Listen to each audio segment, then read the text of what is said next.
we are talking about goal setting and how to set goals, how to get your team on board. This is one of those things that we all have heard 1,000 times, but it's one of those things we're not quite great at as leaders.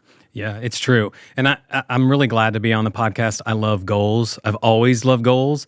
It's one of these things that ever since I was a little kid, I loved the idea of having a goal, not because I liked goals, but because I liked knowing how to win. I like to win things. Thank you for being vulnerable. Right. Like, you just love winning, Kacy. I just love winning, and goals were the way to help me do that. So I've always set goals for myself, right? New Year's goals, how to get better, how to do this. But when it comes to setting goals for your team, you have to think about it a little differently, right? I would argue that if you don't have a goal, you don't have a team, right? A team without a goal is basically a bunch of people that just work in close proximity, right? And if you are, as a leader, hoping to lead a team in a certain direction without a goal, you're kind of falling into this infinite monkey theorem.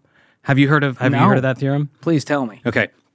So the infinite monkey theorem is if you put 1,000 monkeys in a room with 1,000 typewriters and give them infinity amount of time, that eventually they would write all of the works of Shakespeare, right? Is that true? Well, it's a random thing. Like, they're just hitting random keys. So eventually, at some infinite time in the future, they're going to be able to type out the right set of letters that gives us William Shakespeare. It's ridiculous, and it's extremely low, the probability that would happen. It's there. It's not zero, but it's really, really low. And how long it would take is an infinite amount of time, right? If you are creating a team and not giving them a goal and hoping that somehow all of the pieces just magically form together to get your business going in a big direction, a new direction, you're basically doing that. And it's ridiculous. That's why you have to have goals for your team. And so when you think of setting goals for your team is extremely important because it brings a lot of clarity. So when you think of clarity, people need to know where the company is going. Where are you planning to take your business? A goal helps see that. What should I do? What role do I play in getting us there? A goal helps them understand that. And what are the things that I should be working on now versus saying I'll do that later? A goal helps them understand how to prioritize. And the last thing, it brings unity. Right? It helps everybody say, hey, we're all in this thing together. What can we do as a team to move this forward?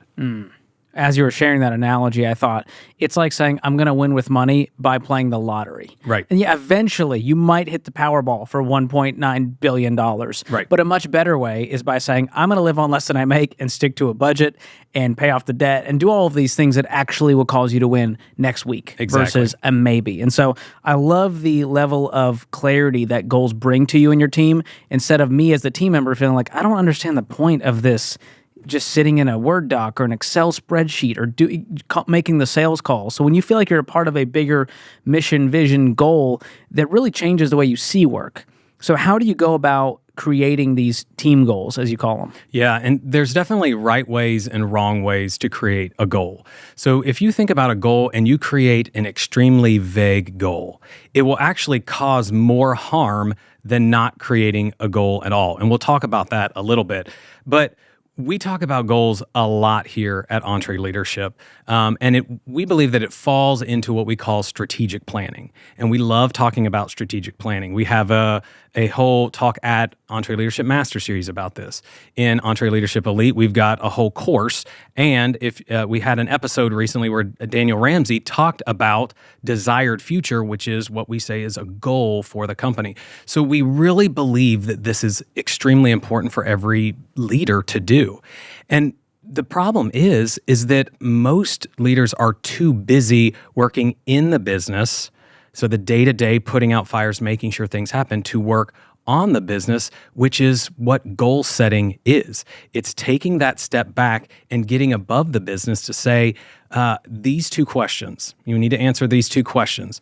Where do I want my business to go, and how are we going to get there? Now, those sound like very simple questions, but they have very, very complex answers. And so answering that for your business and giving that to your team is going to create a different level of output than just saying, guys, let's go do better. Nobody wants that. No. And as you mentioned, you start to go, where are we going? How are we going to get there? And that how we get there, that's when each team member's KRA comes into play, those key results areas of this is what winning looks like for your role, and this is how it ties to the bigger strategy we have as a company. And so that's a huge part of it. We'll make sure to link to Daniel Ramsey's clip on Desired Future in the show notes as well. So part of goal setting, you mentioned, we don't want this to be vague. It has to be specific. It has to have a time limit. It has to be measurable. This is the standard goal planning stuff that we talk about inside of EntreLeadership. But then getting your team on board with those goals, that can be a much different problem. Most leaders can go, yeah, I set the goal perfectly. But getting my team rallied around it, that's a real challenge. Yeah. And when we talk about goal setting, the things that you mentioned are part of it. And there's one other element is you need to make goals your own. Now, that's for when you set goals for yourself. So how do you do that with the team? If you go in a room and create all these goals and come out and hand it to your team and go do this stuff, that is all of a sudden, well, these are my leaders' goals that I guess I've got to go hit, right? They haven't taken that ownership and they haven't internalized, wow, I see how I'm part of this goal. And so there are certain strategies that you should use to involve your team in setting those goals. Okay, so there are things that you can do before you set a goal. Send out a survey and talk to your team and say, what are the biggest problems that are affecting our business today? Gather that from the team. They're on the ground. They're making things happen. They're going to be able to highlight some of these problems that you may want to set some goals around. Also, ask for what are things that you think we should do to move this business forward? Gather that feedback and don't go just implement it and say, okay, there's our goals, right? Take that into a strat-op or a strategic offsite with your leadership team and argue through, okay, what of these are the best things that we should do? So that when you land on what your desired future is, what your goals are for that next year, and you bring it back to the team, all of a sudden they're like, oh, I was a part of that. We're solving the problem that I highlighted, right? And they can also weigh in on the how. So you use that feedback to get and set that goal, and that's where do you want to go. But the how is where they can really speak into and take ownership.